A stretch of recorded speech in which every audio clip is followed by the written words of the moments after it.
Kembali kita lanjutkan diskusi kita. Pemirsa masih bersama dengan saya Mas Eko Ramawanto.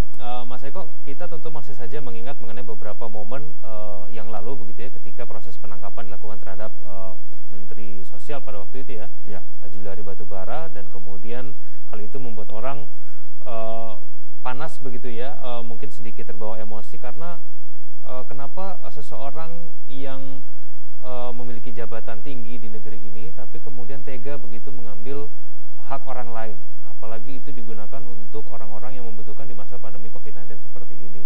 Tapi sejak saat itu, pada saat kita mengapresiasi KPK karena mereka melakukan penangkapan itu, sejak saat itu kok kesannya, Mas Eko ya, pengusutan terhadap kasus bansos ini seakan tidak memuaskan begitu ya, apalagi ini juga orang masih menunggu begitu. Ini kelanjutannya bagaimana? Siapa yang terlibat? Kemudian kenapa dia bisa melakukan kasus korupsi itu belum terungkap. Lalu sudah cukup lama. Begitu juga dengan kasus Jiwasraya, Mas Eko. Tidakkah Mas Eko juga merasa seperti itu, Mas? Ini membuat kita bertanya-tanya. Ini apakah pengusutan kasus korupsi kita sudah maksimal atau belum sebetulnya? Ya, kalau kita kembalikan ke KPK, sebetulnya KPK itu tajinya tetap. Kita lihat di kemarin dini hari tadi ya, Nurdin Abdullah ditangkap, itu kan membuktikan bahwa KPK tetap komit untuk melakukan pemberantasan korupsi. Cuma terkait dengan kasus bansos, memang ini sedikit melebar ya. Jadi ketika Iksan Yunus kemarin direkonstruksi bansos tanggal 1 Februari memang disebut, tapi KPK kemudian agak lambat ya, menggeledah itu tanggal 24 Februari. Ketika digeledah memang sudah tidak ada bukti-bukti yang ada di situ. Tentu banyak faktor yang terjadi di sana. Apakah KPK teledor, apakah KPK sengaja dan lain-lain, itu harus ada pembuktian lebih lanjut. Tapi saya kira KPK mungkin mempunyai kriteria-kriteria kenapa harus dilakukan pendalaman materi ini, kasus ini, kemudian digeledah tanggal 24. Nah, kemudian terkait dengan Jiwasraya, saya kira ini terus bergulir.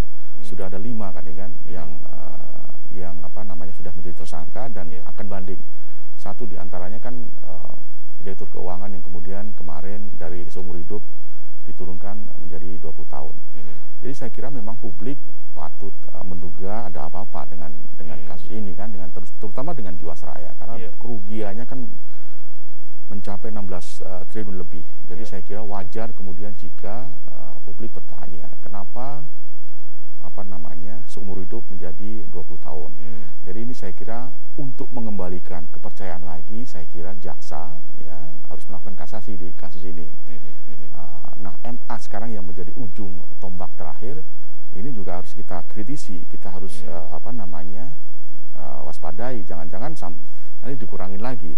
Kalau kita melihat ke belakang, itu sudah ada 23 perkara korupsi yang kemudian ditangani KPK dan dikurangi kan. Nah, masih ada 37 perkara lagi yang masih mengendap di MA yang belum diperiksa.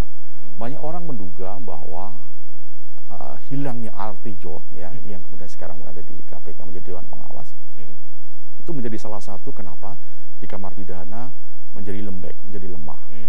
Ya, banyak putusan yang kemudian dikurangi. Mantan Ketua Umum namanya Partai Demokrat Anas Urbaningrum juga dikurangi ya. Dan lain-lain lah, banyak kasus-kasus sana yang dikurangi hukumannya. Tentu ini wajib dikritisi, kita harus pelototin ya dengan benar bahwa kasus korupsi terutama di dalam masa pandemi ini ada kejahatan yang luar biasa. Tentu hukumannya pun juga harus luar biasa ya kan. Ini yang harus diterapkan oleh penegak hukum di Indonesia. Tidakkah kemudian beberapa kejadian ini akan membuat orang-orang tidak takut ketika melakukan aksi korupsi, Mas Eko? Itu sebabnya harus ada efek jera di sana ya kan. Ketika misalnya di kasus Jiwasraya dihukum seumur hidup, harusnya ada efek jera di sana. Tapi ketika kemudian diturunkan menjadi 20 tahun, maka banyak orang menduga ini ada hal-hal yang lain yang mungkin disebabkan putusannya ini menjadi turun. Nah, ini kan banyak orang menduga. Nah, ini harus dikembalikan kepercayaan publik ini, warga ini tentu sekarang ada di tangan MA bolanya ketika mantan Direktur Keuangan Jiwasraya itu diputus 20 tahun. Jadi sekarang bolanya ada di jaksa, di jaksa KPK untuk melakukan kasasi. Kemudian Mahkamah Agung memutuskan dengan rasa keadilan yang tinggi terhadap kekecewaan warga. Ya, tapi tidakkah juga kejadian ini akan membuat orang bertanya-tanya, Mas Eko? Ya. Wah, jangan-jangan ada sesuatu nih. Kok kemudian pada saat penangkapannya heboh begitu ya? Ya. Lalu sampai sekarang tidak ada perkembangan yang signifikan begitu untuk kasus bansos. Lalu untuk yang Jiwasraya juga begitu. Ya. Dulu pada saat vonis juga semua orang mengapresiasi. Betul. Tapi kemudian ternyata di pengadilan tinggi bisa didiskon. Nah, ya. Ini kan membuat orang menjadi curiga, bagaimana? Ya, kasus bansos memang terus bergulir. Saya kira nanti ketika di persidangan akan muncul fakta baru yang kemudian bisa disikapi oleh KPK untuk melakukan tindakan lebih lanjut. Saya kira ini masih berlangsung lama, bukan hanya Ari Batubara saja, tapi juga bisa mungkin politisi-politisi yang lain yang mungkin terlibat dalam kasus bansos ini. Kemudian kalau Jiwasraya kan kemudian itu juga melebar kemana-mana. Saya kira dengan kerugian negara sekitar 16 triliun ke atas ya, saya kira ini patut diduga banyak orang terlibat di sini. Ya kan? Jadi ketika KPK sudah mulai turun tangan, nah Kejaksaan Agung juga sudah mulai gaspol gitu kan. Saya kira dua kasus ini, bansos maupun Jiwasraya, harus membuktikan bahwa penegak hukum benar-benar di kasus ini. Jangan sampai kemudian hanya berhenti kalau di Jiwasraya di 6 orang yang sudah menjadi tersangka, kemudian di bansos hanya berhenti di Ari Batubara dan teman-temannya.